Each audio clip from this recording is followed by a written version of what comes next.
നമസ്കാരം, എല്ലാവർക്കും സ്വാഗതം പാചകത്തിലേക്ക്.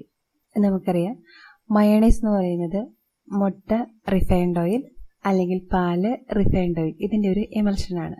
എന്നാൽ ഇതിൽ നിന്നും വളരെ വ്യത്യസ്തമായിട്ടുള്ള ചേരുവകൾ ചേർത്തിട്ടുള്ള ഒരു മയണൈസ് റെസിപ്പിയാണ് ഇന്ന് നമ്മൾ കാണാൻ പോകുന്നത്. ഒരു തുള്ളി റിഫൈൻഡ് ഓയിൽ പോലും നമ്മളിതിലേക്ക് ഉപയോഗിക്കുന്നില്ല. എന്നാലും അതേ ടേസ്റ്റിലും അതേ ടെക്സ്ചറിലുമുള്ള നല്ല തിക്ക് ആൻഡ് ക്രീമി ആയിട്ടുള്ള മയണൈസാണ് നമുക്ക് കിട്ടുന്നത്. നമ്മുടെ ചക്കക്കുരുവാണ് ഈ മയണൈസിലെ ഒരു പ്രധാനപ്പെട്ട ചേരുവ. ഞാനിവിടെ കുറച്ച് ചക്കക്കുരു ഇതിനായിട്ട് എടുത്തിട്ടുണ്ട്. ഇതാദ്യം ഒന്ന് വേവിച്ചെടുക്കുക. അപ്പോൾ അതിനായിട്ടൊരു കുക്കറിലേക്കിട്ട് ആവശ്യത്തിന് വെള്ളം ഒഴിച്ച് ഒരു 3-4 വിസിൽ വരുന്നത് വരെ വേവിച്ചെടുക്കുക. ചക്കക്കുരു നന്നായിട്ട് വെന്താൽ ഇതിൻ്റെ ചൂടൊക്കെ ഒന്ന് പോകാനായിട്ട് വെയിറ്റ് ചെയ്യാം.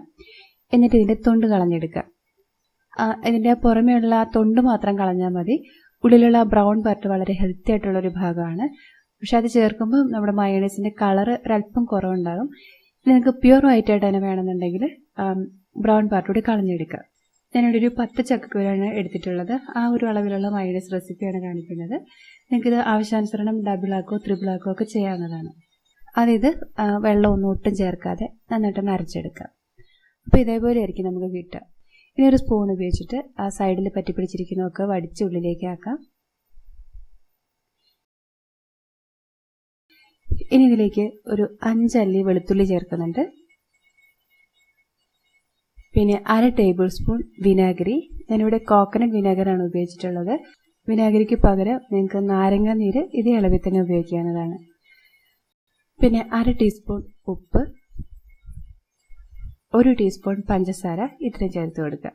ഇനി ഇതിലേക്ക് ഒരല്പം കുരുമുളക് പൊടി ചേർക്കാൻ ഇഷ്ടമുണ്ടെങ്കിൽ അത് ചേർക്കാനും നല്ലതാണ്. ഇനി ഇതിലേക്ക് ചേർക്കേണ്ട മറ്റൊരു പ്രധാനപ്പെട്ട ചേരുവയാണ് തേങ്ങാപ്പാൽ.